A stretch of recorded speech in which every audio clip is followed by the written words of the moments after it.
السلام علیکم ناظرین، آج ہم آپ کے لیے ایسی ویڈیو لے کر آئے ہیں جو یقیناً آپ کی ایمان کو تازہ کر دے گی۔ اس ویڈیو میں ہم حضرت جعفر رضی اللہ عنہ کا قصہ آپ کو سنائیں گے، لہٰذا آپ ویڈیو کو بالکل اسکپ نہ کریں اور پورا دیکھیں۔ تو چلیے ویڈیو شروع کرتے ہیں۔ بسم اللہ الرحمن الرحیم۔ حضرت جعفر رضی اللہ عنہ حضور اقدس صلی اللہ علیہ وسلم کے چچا زاد بھائی اور حضرت علی رضی اللہ عنہ کے حقیقی بھائی ہیں۔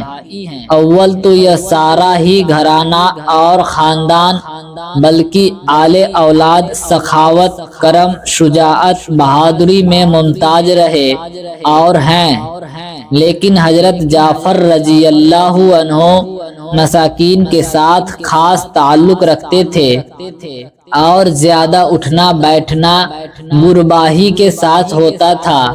کفار کی تکلیف سے تنگ ہو کر اول حبشہ کی ہجرت کی اور کفار نے وہاں بھی پیچھا کیا تو نجاشی کے یہاں اپنی صفائی پیش کرنا پڑی۔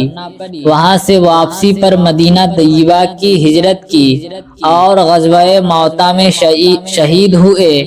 ان کے انتقال کی خبر پر حضور صلی اللہ علیہ وسلم ان کے گھر تعزیت کے طور پر تشریف لے گئے اور ان کے صاحبزادوں عبداللہ اور عون اور محمد کو بلایا۔ وہ سب کم عمر تھے۔ ان کے سر پر ہاتھ پھیرا اور برکت کی دعا فرمائی۔ ساری ہی اولاد میں باپ کا رنگ تھا، مگر عبداللہ میں سخاوت کا مضمون بہت زیادہ تھا، اسی وجہ سے ان کا لقب قطبُ سخا یعنی سخاوت کا قطب تھا۔ 7 برس کی عمر میں حضور اقدس صلی اللہ علیہ وسلم سے بیعت ہوئی۔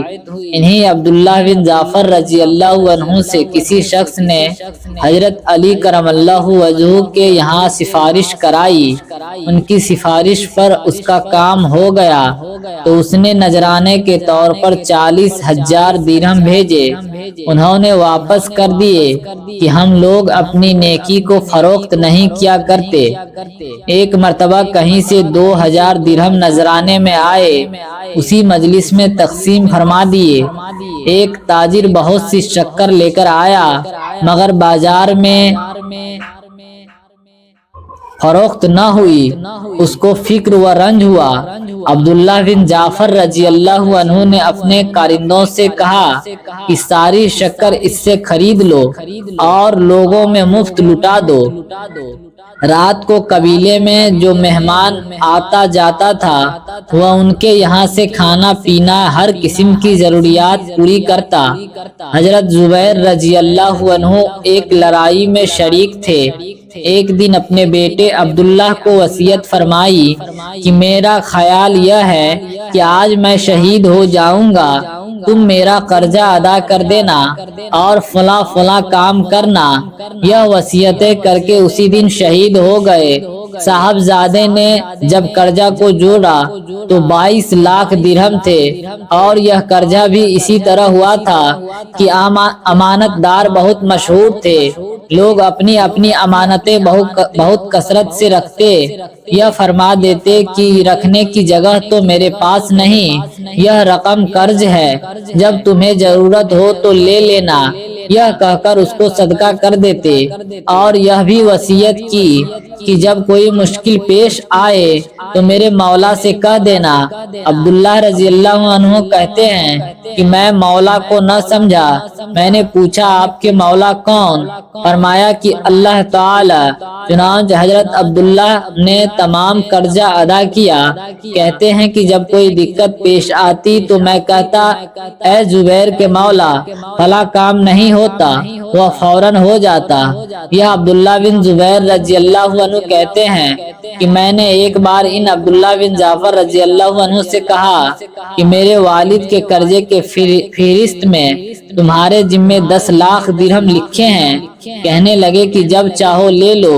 اس کے بعد معلوم ہوا کہ مجھ سے غلطی ہوئی۔ دوبارہ گیا، میں نے کہا کہ وہ تو تمہارے ان کے ذمے ہے، کہنے لگے میں نے معاف کر دیے۔ میں نے کہا کہ میں معاف نہیں کراتا۔ کہنے لگے جب تمہیں سہولت ہو دے دینا۔ میں نے کہا اس کے بدلے زمین لے لو۔ غنیمت کے مال میں زمین بہت سی آئی ہوئی تھی۔